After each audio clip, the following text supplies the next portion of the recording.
Deanna Hansen, welcome to the show. How are you? Thank you so much, Gwen. I'm great, and I'm so excited to be here. I am so excited to have you join me for this conversation today. And just as we start off, before we get into the meat of your story and how it applies to the 7L framework, just with full transparency, I just wanted to share with the audience how we actually know each other.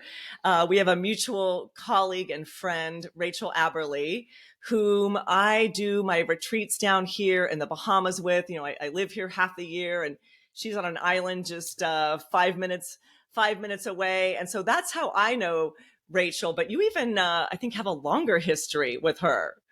Yes, a number of years ago, I did a retreat in the Bahamas for block therapy. It was probably one of my very, very first ones I ever did. And Rachel was one of the participants and very quickly fell in love with the work and became one of my very first certified block therapy instructors. Awesome. Well, I'm so glad through her we are connected, and we just had a retreat down here, and block therapy was part of it, and it was amazing the impact. People loved it. So I'll start with that.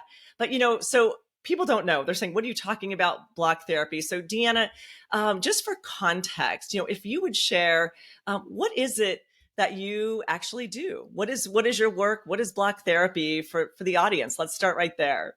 So I am an athletic therapist by profession. I actually retired from athletic therapy 2 years ago, almost now. But back in 1995, when I certified, I always focused on deep tissue work in my clients. And I had a very successful practice. However, my own personal life was really in chaos. I was not in a healthy position whatsoever. So I made some big changes to my life when I was 30. And these changes actually created me suffering some pretty severe anxiety attacks. This one anxiety attack in particular was the seed of everything to come, because in that moment, I was literally locked away from my breath. I actually thought I was going to die. I couldn't catch my breath.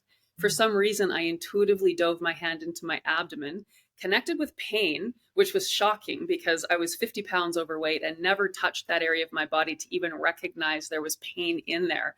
But now I'm connecting to it, but I also let out a gasp, an exhale. So first of all, I was like, okay, I'm breathing, I'm alive. But the pain brought me out of my crazy thinking. It brought me into my body. And I just intuitively continued to explore with my hands in my abdomen. And what I recognized was fascinating, because as a body worker, I was very familiar of what scar tissue felt like in other bodies. But now I'm feeling this marbling of what felt like scar tissue in my belly, even though I hadn't had any injury or surgery in this area. And then suddenly I had all of these aha moments that no wonder when I'm coming back from a 5 mile run, dripping wet with sweat, my belly would still feel cold. So I was recognizing that there was no blood flow getting to this tissue to metabolize it. So this began a journey of self-discovery where every night I would come home from work and I would work in my own body. And very quickly, my depression was lifting. I was getting excited about every day. Within a couple of weeks, my chronic low back pain was gone. And at that point, I flipped my patients onto their backs and I started intuitively working in their body, similar to what I was doing. And that was, again, that was the seed of everything to come about 23 years ago. So I work in the fascia system, and it's really all about understanding how to support proper cellular alignment.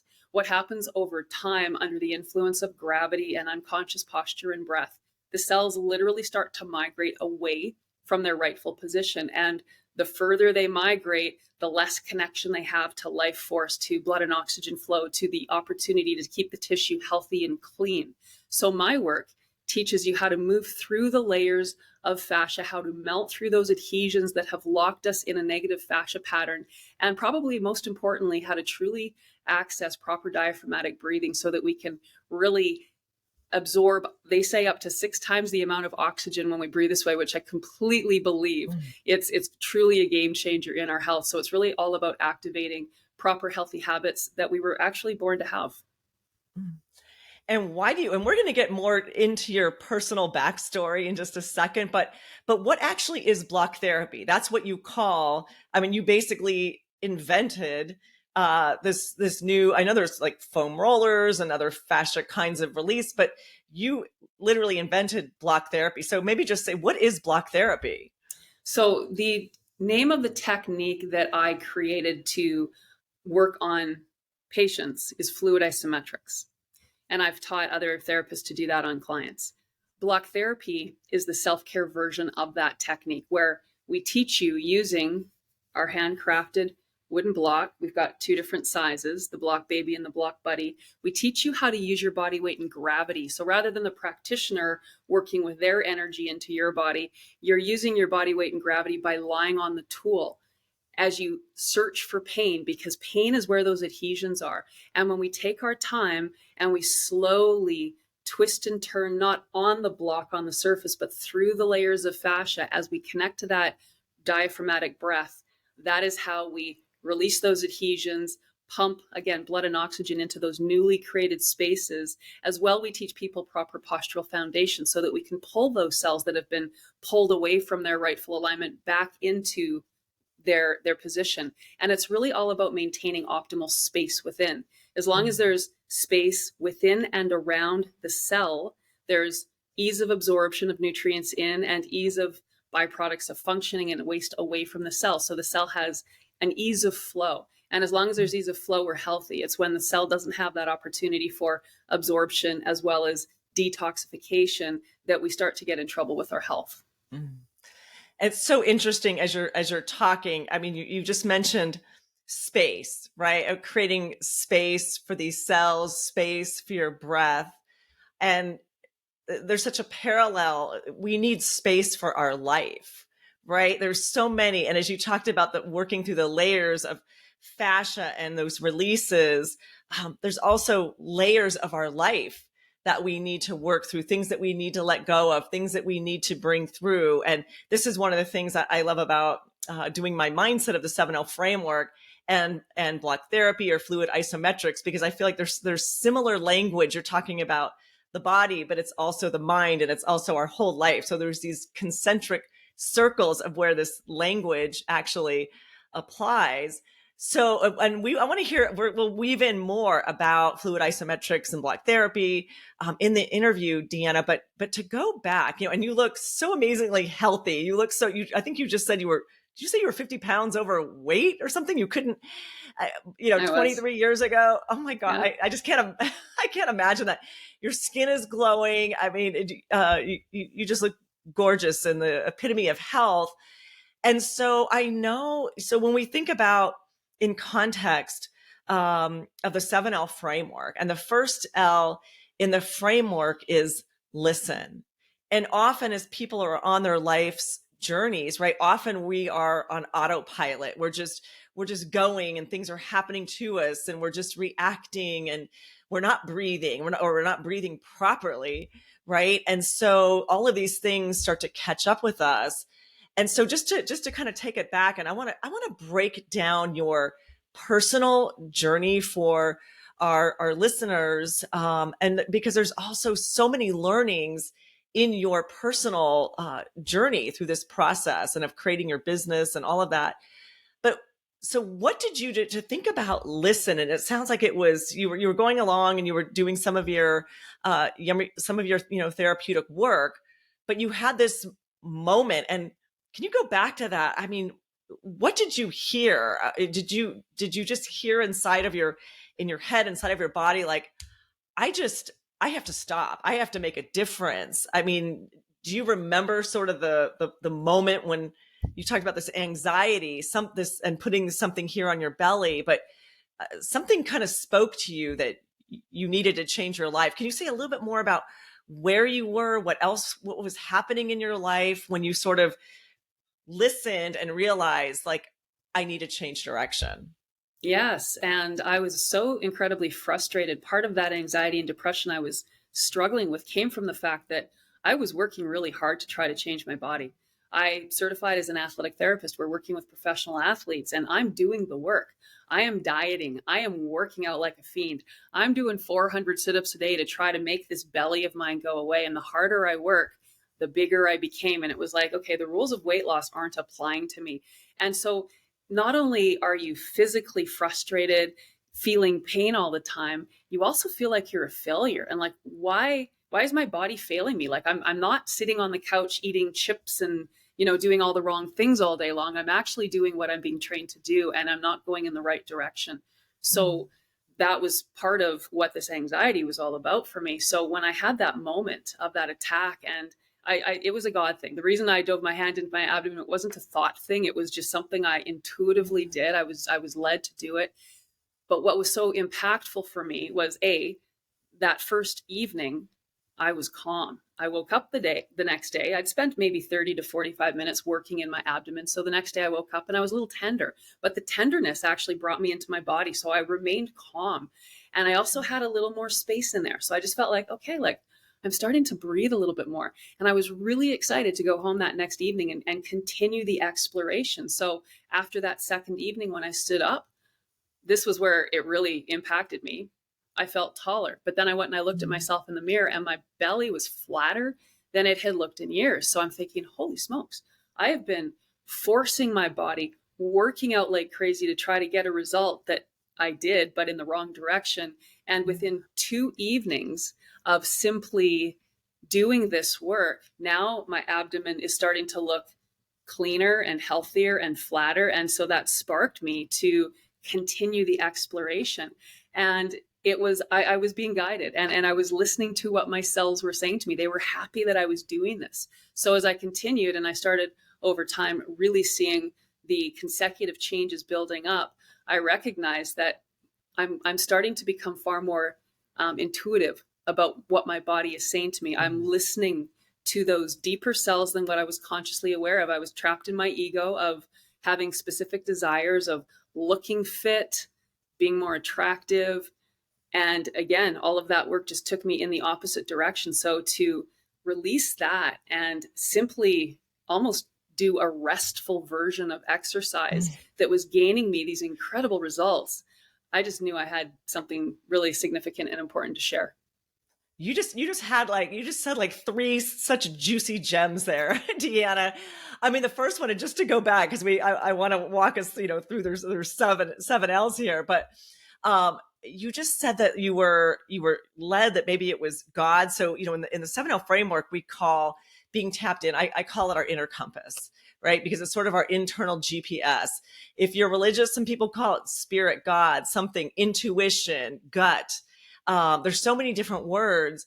And I love what you said. It sounds like, if I heard you right, maybe initially, it almost sounds like you're saying it was sort of maybe a divine intervention, but then you were able to, it was like a handoff to your body.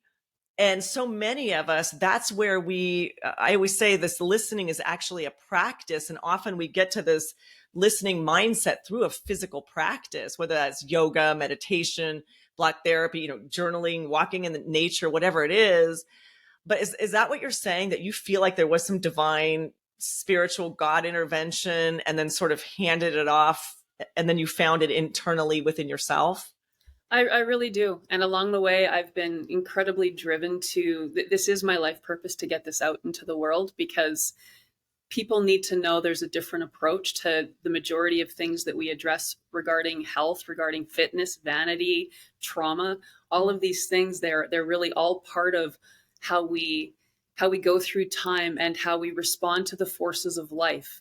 Those include the mechanical forces like gravity constantly pulling us down, but also the forces in relationship, how we're born into the world. We were born with our mother's breath. That's where genetics are passed down from. It's the breathing pattern of the mother. So we come out from that space of breath, because the breath dictates how we express to the world. If we're breathing through the muscles of the upper chest, we're connected to a stressed brain pattern. When we breathe diaphragmatically, and now we're able to feed all of the cells in the body as well as optimally detoxify the body, we're connecting to a relaxed brain pattern. We're connecting to the rest and digest parasympathetic nervous system. We need a balance of sympathetic and parasympathetic, but most people are just living in fight or flight mode, and they're literally frozen. So to be able to truly see all of life through the lens of the fascia gives us an approach to be able to manage and deal with all of life through that lens in a very simple and directed way. It's symbolic, right? It's representative. And as you said, it's on the physical, but also our mindset. And the other piece that you said is, once you started doing that, it was a rest and relax. You weren't pushing anymore. You weren't pushing, and you were doing all these things, 400 sit-ups or whatever. and things aren't changing, and you mentioned the ego. Again, another parallel with life. I always say, when we're in the know, we're in the flow, right? Things just start when we know, when we're doing the right things and we're aligned in our life, right? When we're aligned in our body, things just come easier to us. So whether it's physically, mentally, spiritually, and so you got aligned, and then the things, your body just started changing. You didn't have to push. And it sounds like, and in your actual life as well, I mean, it sounded like you were struggling with a lot of anxiety, and it sounds like your business model, I mean, things started, which brings us, I'll bring us to the second L with that, which is love. And love is all about loving ourselves enough to give ourselves permission to live our most authentic life and to live in alignment with our values, passions, and purpose. And you mentioned this is your why. And so many people, again, are just going through, they may be living society's values, right? You mentioned the vanity piece or whatever that is, trying to have the certain house and the certain title and the certain whatever. And it sounds like you got very clear about your own personal, you took re-inventory, it sounds like, of your values, passions, purpose. So say a little bit more about that. So you had this aha listen, and then comes the second L of realigning your physical life, but it also sounds like that impacted your whole life. Yeah, so I grew up in a family of three girls. I was the youngest, and my family was very focused on size. So, being this, I was always athletic, but I was thick. I was kind of like football player. Like when I was trying to actually turn my body into this long, willowy body that I desired, I was doing actually like 100 push-ups a day. And my mom comes and looks at me. She says, "You know what? I think your shoulders are too big for your head." And I thought, okay, opposite to what I'm wanting. Fair enough. But what I didn't feel in my thick, round body was sensual. I didn't have that connection to the feminine. I wanted to be attractive to the opposite sex, and yet I'm feeling anything but sensual. So, and I knew that was largely because of what was going on in my belly, in my core. Now, not only is it the appearance, it's also the inflammation. It's also that feeling of internal pressure.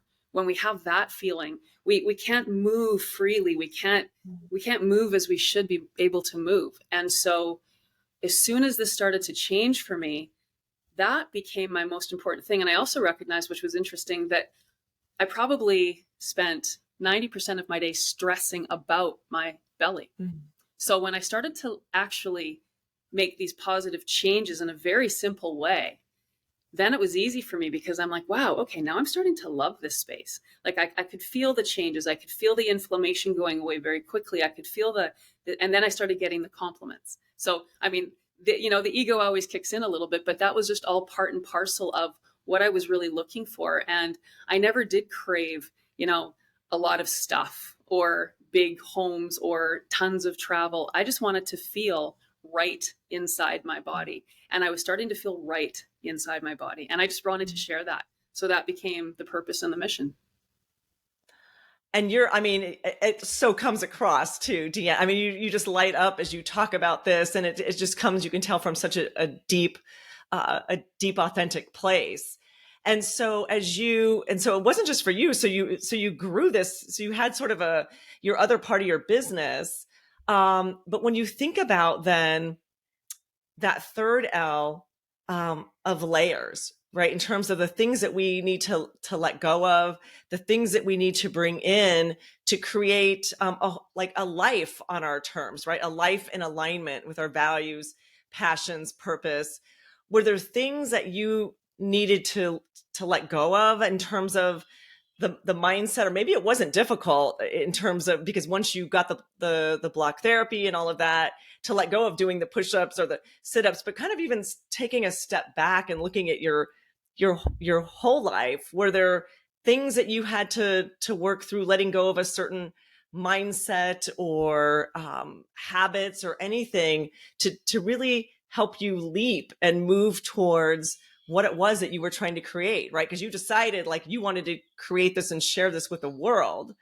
In order to do that and leap towards that, was there any fear? Can I do this? Can I create a business model to bring this to the world? What layers did you have to work through I as think you got this idea to bring this to the world? I think one of the biggest fears that took a long time to work through, but I know it was necessary to work through them, as all of our lessons are.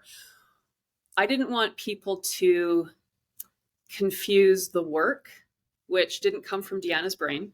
It was divinely guided, and I moved along with it, with the imperfect human of Deanna. Because, I can be a mess. We can all be messes at times in our lives. I've made lots of mistakes. I've failed many, many, many times.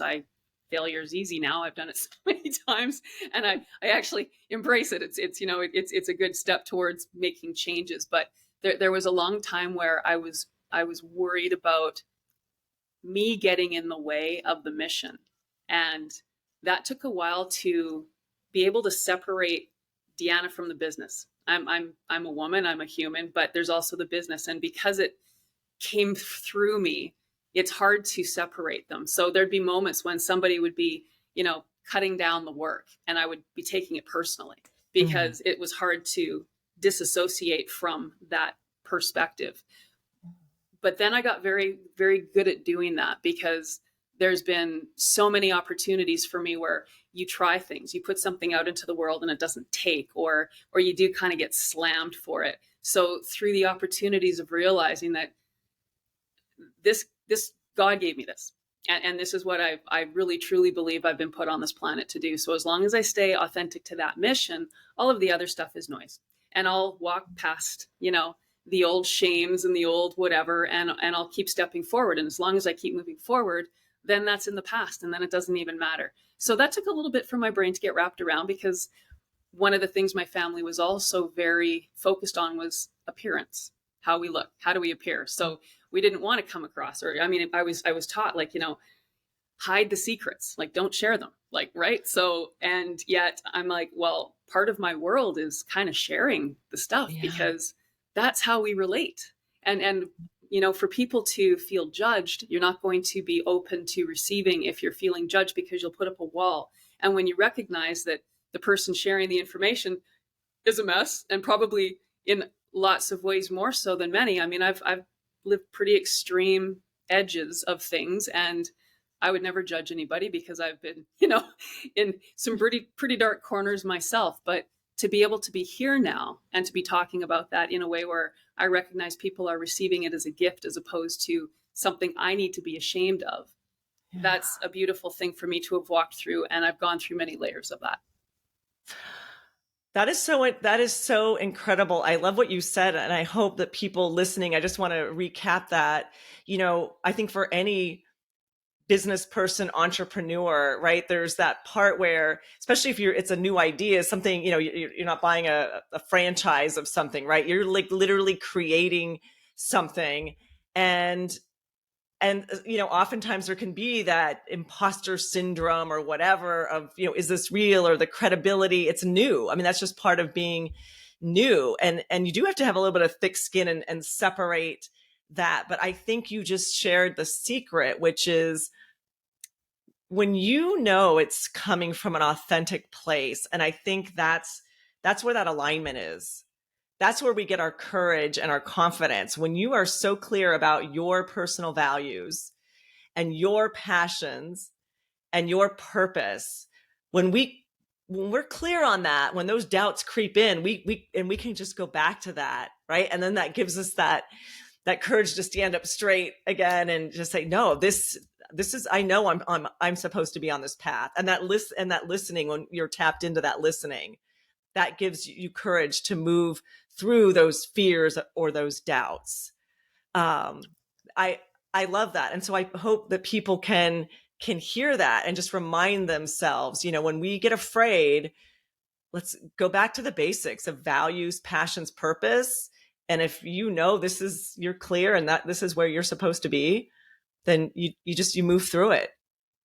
I've also been listening recently a lot again to Michael Singer, and he wrote The Surrender Experiment, The Life Untethered, The Untethered Soul.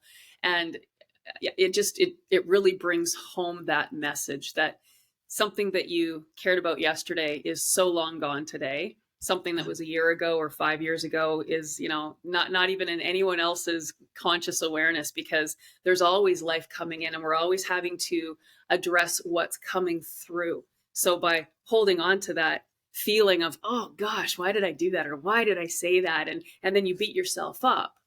You're just simply wasting time, and you're actually creating negativity for your own health, because you're sending that negative frequency through your body. And that was probably one of the best lessons I learned, was when reading Greg Braden's, I don't even know if this book is out anymore, but it's called Walking Between the Worlds, The Science of Compassion. And he shared that the frequency of fear looks like this. That's the frequency of love. The frequency of fear looks like this. The frequency of our DNA matches the frequency of love. So when we are sending a positive thought, whether about ourselves, whether about someone else, through our mind, we turn on all of the codons in the DNA. And conversely, when we send that negative frequency out, then we're shutting down the codons in the DNA. And this was probably one of the best things he said that I ever took in. He said, because I was a yes girl, like I was a people pleaser. I always wanted to, make that other person feel comfortable. And often when you do that at the expense of your own self.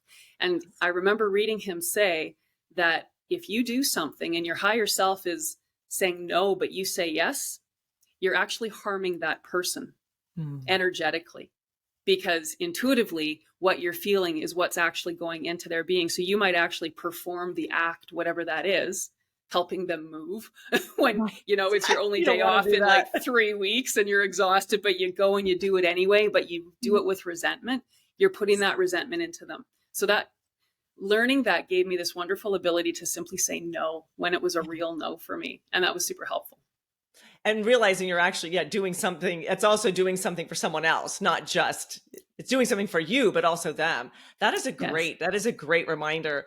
And just to go back for a second too, Deanna, of what you said about your family and all of the things, and thank you for being so, open and authentic about, right? We all have a past. We all have things, and often this shame that you talked about, secrets, right? Which can take so much energy, but it's also what's so amazing, and you sort of alluded to this, is the gift that we give ourselves and that we also give to the world when we take all of those experiences, which are uniquely ours, those challenges, and transform them into what becomes our life's work.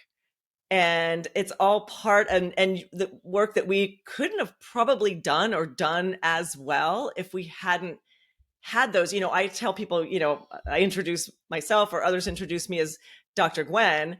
But I also have a GED. I was a high school dropout. There was a time where, life was very, very dark. I had an amazing sort of experience, unplanned. Where I lived in Europe for a year, and that completely, changed my life.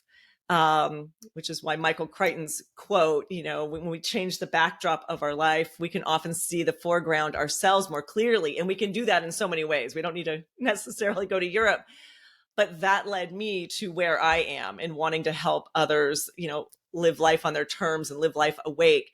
And so I feel what you're saying, and same thing. I bet you would not, maybe you wouldn't even be here at all if you hadn't have had some of the life experiences that you had. I remember when I was about 37, I flipped the switch. Up until that time, so when I was 30, this whole journey started for me, and I started making positive changes. But in my 20s, I was living a pretty dark space, and I felt ashamed, and I hated that part of me. But then something switched when I was 37, and I had that moment. I was doing some self-work, and I was hugging that young child that I was, and I recognized how I wouldn't have been here doing exactly what I'm doing had I not gone through that. And reading other people's works is really helpful too. So Carl Jung had mentioned that, the goal is to live in the balance, or that's where we're going to ultimately live. So if we only go this far to the negative, we only have the capacity to go this far to the positive. If we go this far to the negative, we have the capacity to go this far to the positive. And I felt like I was one of these extremes. And so suddenly that gave me this sense that, wow, there's some value in that, or there's huge value in that, because I have pushed that envelope over here. So now I have this capacity over here. And that just brought so much hope into my mind, because we can live this way in a very clean, focused, straightforward kind of life. But some of those biggest gifts for me were those lessons in the darkness, and that I use today to make this work accessible and understandable and relatable for people. So the importance in that is huge. And that's a kind of a perfect segue. We talked about layers and leap, right? So you leapt towards creating this amazing business and opportunity to bring this gift to the world. So we take these leaps, right, to create something, or to make changes in our life. But it's so important. Maybe you can talk about these two L's together. We can't just constantly be leaping, right? We burn out. I always use the analogy of the gymnast, right? They do their routine and then they stick that pose, and you can see it on their face. They sort of hold it, they're just in that moment in their own little universe. It's an opportunity, to catch your breath, but also to express gratitude and reflect, right? And maybe just say, you did all right. And also in that space, we can look at what we've learned, so that we can also apply those learnings to our next phase, the level up. We'll get to that in a second. But so when you pause, if we kind of put land and learn together then, and looking at where you started, I'm just imagining you, with that anxiety and being on the block, and, coming into alignment and getting clear and working through some of those layers, leaping to create this business. And so when you land and also look at learnings, like you just said, how does it feel? And what are the most important learnings that you've taken away from this journey? That's a loaded question. And by the way, I mean, first of all, congratulations on all that you're doing to support and help people. And your story is amazing. And I mean, that's obviously why you've got this incredible platform and you're helping so many people with that. So it wasn't fun. I do have to say the journey up until 2 years ago was fraught with financial difficulty. I was never worried about my own personal life, because I mean, I could work on patients and that was fine. I can survive. I don't have big expensive tastes. So I think I was also partly given this because of that. I'm not seeking, expensive stuff. So I was able to maintain my lifestyle while I was working to support my business. And the challenge for me was I wasn't able to really take those moments and breathe. For me, going on a holiday when I was financially stressed in my business wasn't a holiday. It was actually more of a beating to me, because I was like, okay, like I'm trying to rest and now I can't, and now I'm feeling guilty because I can't rest, and then you get caught up in this weird little space. So I wasn't necessarily healthy going through the building of the business from that perspective. That took a long time. However, I also recognize that I feel like I'm on a bit of a timeline. The world is going into a really, really dark, scary space. And I see the posture. I see the posture of the youth. They are so much more compressed than we were when we were young. They're growing up in front of technology. They are riddled with toxins different than when we were growing up. Their whole bodies are different. So I've always felt this sense of urgency. Like I mean, if I take my time, which would be nice, I don't feel like I'm going to be performing the mission that I kind of feel like I'm here to do. So there was that I had to play with. And ultimately what would happen is I would crash. I'd work so hard until I was like, okay, now I have no choice but to lie in bed for a week because I literally can't move. So I went through that for a little bit, and I learned some lessons. Leaping without any lands, right? Yeah. Constant, a marathon of leaps. Yeah. Until you land in bed, literally. Exactly. So, forced. Yes. But again, I think that I felt always so incredibly blessed, because there was no question why I'm here in my mind. I know 100% what I'm supposed to be doing. I don't necessarily know how to go from A to Z, but I know what my purpose is. So I think a lot of people simply struggle to find a purpose, but I knew what mine was. So in that sense, I was calm. And again, I always trusted God, even when I was lying in bed on the verge of like, I don't know if I can pay my team tomorrow. I knew that you're going to support me. You gave me this to do. I'm doing everything I can. Things are going to fall into place when they're supposed to. And then COVID hit.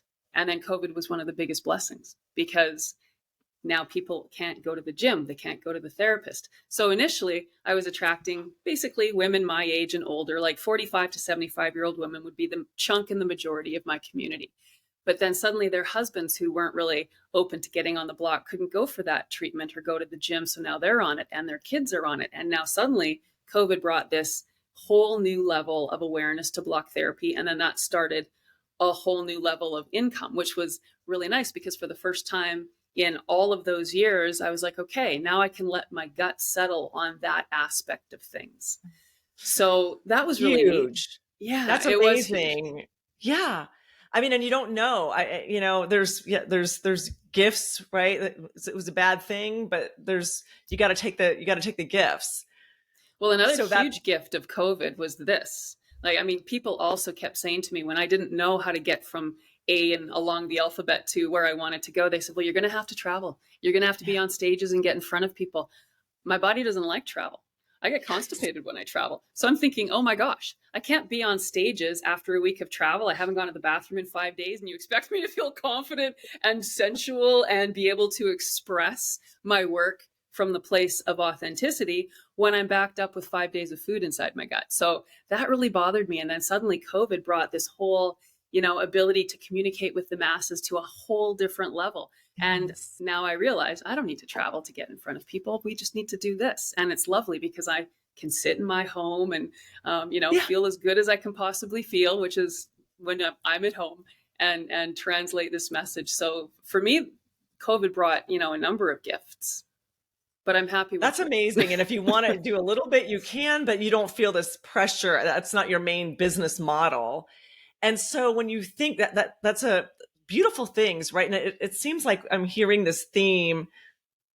Like the theme is trust, is what I hear from you. Is even, you mentioned about paying your team, right? Or how am I going to do this? I don't want, and it's as you go. And I think, Deanna, one thing, I've learned in my business, and I hear it all the time, so many people don't get started towards their dreams because they keep feeling like they have to focus on the, how am I going to do it? Right.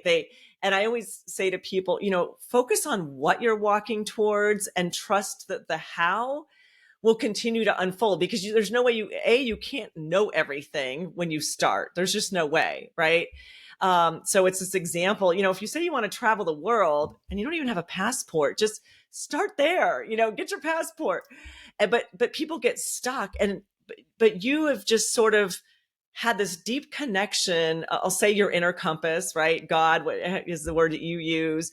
And even in your darkest moments, unsure how it would continue, you didn't lose your faith. And so if you were to share kind of one nugget, to this point in your journey, right? You're not done with your journey, but for people to hear throughout this, would it be if you're sure this is your purpose and you're clear, have faith, trust the next step to reveal what, I don't want to put words in your mouth, but that's what I'm hearing from you.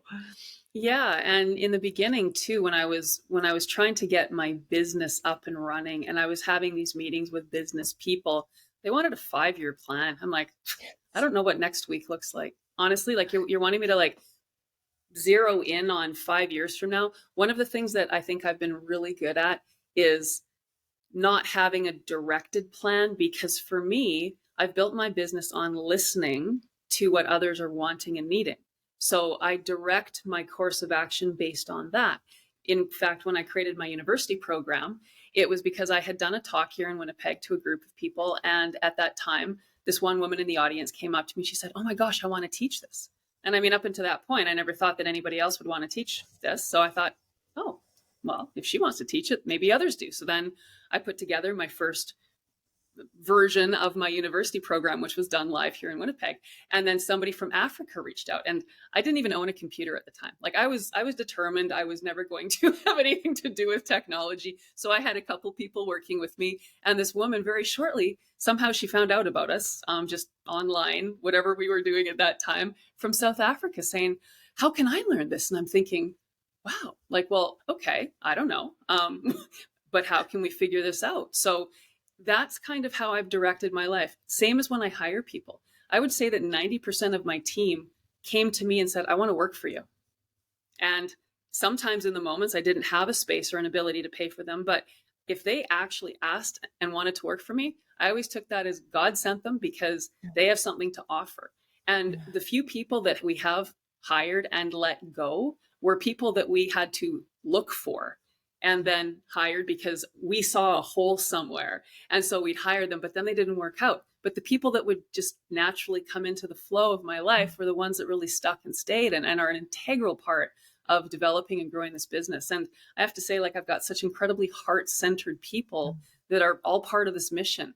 And I also love the fact that they feel like it's theirs. Same with the teachers with block therapy. I don't want them to feel like it's mine. I want them to make it their own, to own it, so that they have that same sense of love and exploration and creativity that they put into the teaching. And when you do that and you just kind of let it out into the world because of where it's come from, then you're attracting the right people and the right things, and opportunities happen.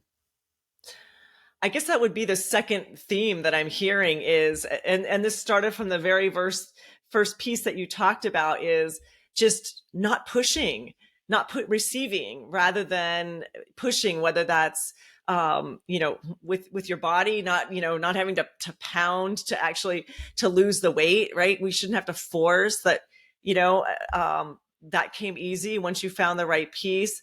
The business just sort of naturally evolved from listening and paying attention to what you were hearing inside, and even to the people, right? That just the flow, like when you're in that flow, the right people just they show up, right? It's going back to the Michael Singer, right? So just sort of seeing what comes and attracting. You're putting out this certain energy, and people are attracted by it. The right people are attracted by it, so you don't have to force it. And force versus persuasion, that's what we always talk about in block therapy, and I think that's really the essence of how I do address my life. I don't, anytime I've tried to force something, it hasn't worked out. And funny enough, in the human design, I'm a projector. And for projectors, we need to be invited. So manifestors, which my nephew is, they can go and do the manifesting. But as the projector, anytime I've tried to say, hey, it's the shut door. Once I'm invited, then it's easy. So just so know your that could be a whole nother interview episode. Yeah. I love that. So hopefully people there's many other themes, and as people go through, they'll hear their own, but I think those are two incredibly important ones: trusting yourself, trusting the process, getting clear. I mean, so clear on passions, values, purpose, leaping to working through those layers, whatever, right? They're different for everybody.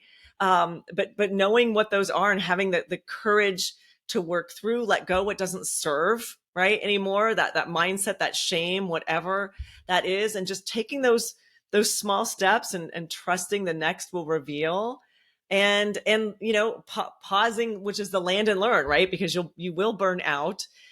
We can't do our best work, and recognizing those learnings along the way, and those learnings often give us confidence, courage, and learnings coming from your clientele as well, that are telling you which way you need to go. So paying attention to all of the learnings along the way, which then brings us to the seventh L, which is level up, right? And that's that what's next for us, right? And it's not always about an external journey, right? Often the level up can be going deeper in a spiritual way, right? It can be a leveling up inside of ourselves, a mindset, another aspect of our business. Maybe once we get to a certain place, I always say you can't see every valley and every, peak.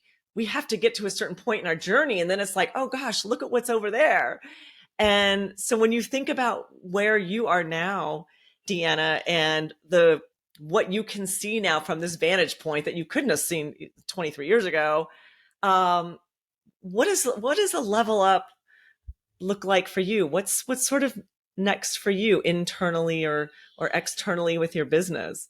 Well, great question, Gwen, because about 3 or 4 months ago, I was doing a lot of self reflecting. So it's funny how different stages bring these different layers of awareness. So when I was struggling financially, there was nothing else in my mind except getting my business to a point that it could actually live, getting this like sick baby to be healthy and to be able to grow. So then I get to the point where I'm at that level now. And then, just for the first year, probably just the concept of feeling calm financially was overwhelmingly amazing. But then we keep working, working, working. And then about 3 or 4 months ago, I was like, wow, like I'm not I'm not feeling the receptivity that I should be for what I'm doing, because I've just been in this zone, and I recognize that I've put all of my energy into the work space, and I've really because I've been able to, with block therapy, maintain my health and maintain my ability to keep moving forward. I really was limiting myself, though, from that higher spiritual plane that I know that I should be connecting to. And I know that there's so much more that I should be, not should be, that I have to offer the world, but it's not in this plane. So suddenly I realized I'm at the point now where I actually can step aside from work, take some time, go and do the things that I actually want to do. And I'm actually going to a 10-day yoga retreat in October to Mexico. And I'm looking so forward to it, because I'm not big on the travel thing, but if I'm going to travel, this is something that I would want to do. So 10 days of just kind of putting life aside and focusing just on me and getting back to those real roots of, like, now I'm excited because life was magical when this whole thing began for me. As I was changing my body and I was recognizing what was happening, like that was the magic. And I was like, oh my Yeah. gosh. But then the magic got kind of pushed down by the business, Yeah. by the other parts of things. And then finally, when I was at, okay, the business is going, there's always going to be lots to do, but now's the time to bring some magic back in. So I'm very excited to step into this next space and to actually give Deanna some time to, really experience that magic and see where that takes me. Because I have no idea, because the mountain's still up here for me to see what's on the other side of that. So I'm excited. Right, absolutely. And so we're bringing this conversation really full circle about space. So you're in a place. There's always a rhyme. You're in A a place for place to space. create more space, and and I love that, right? And that's something, creating space in our life. And I'm so glad that you're taking this 10 days, and you're just in a financially sustainable. And so hopefully that's something that you can do on a consistent, continual basis.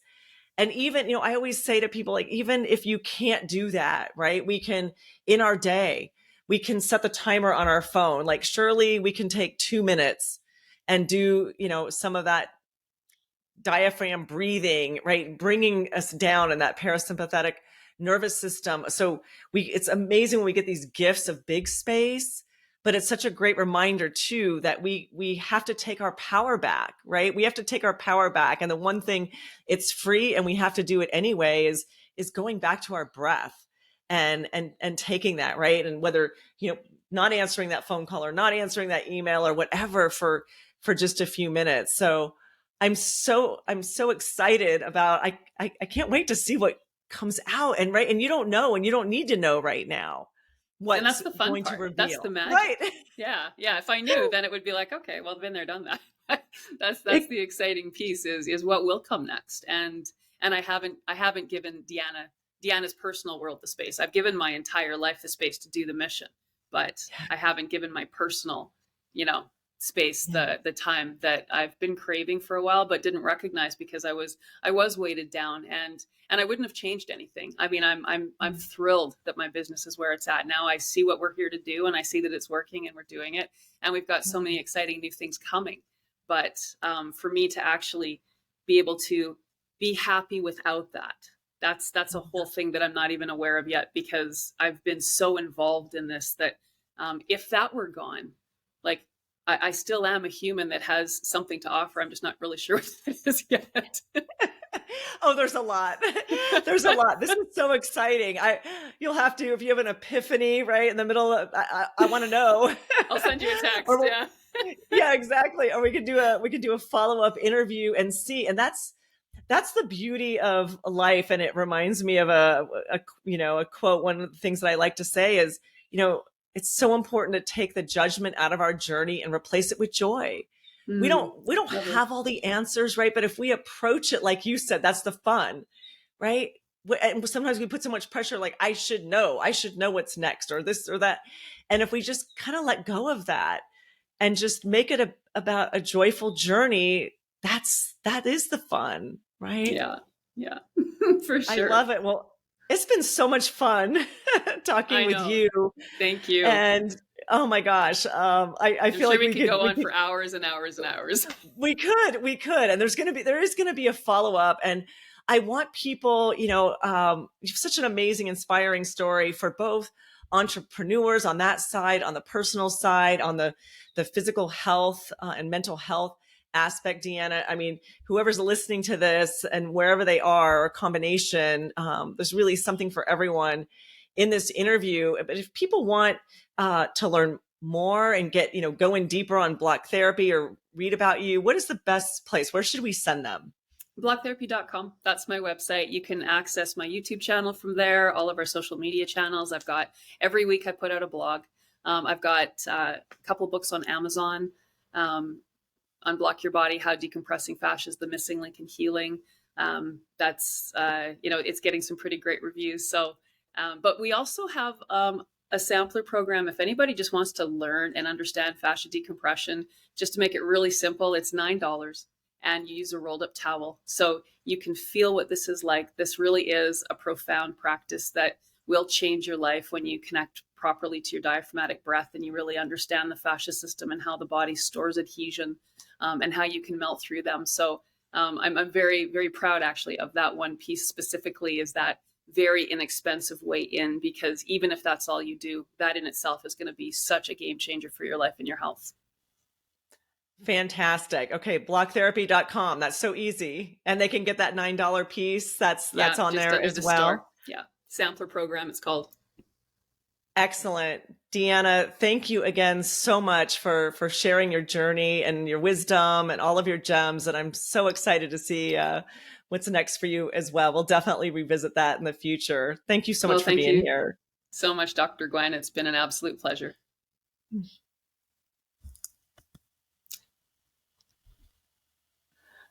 I just hit stop.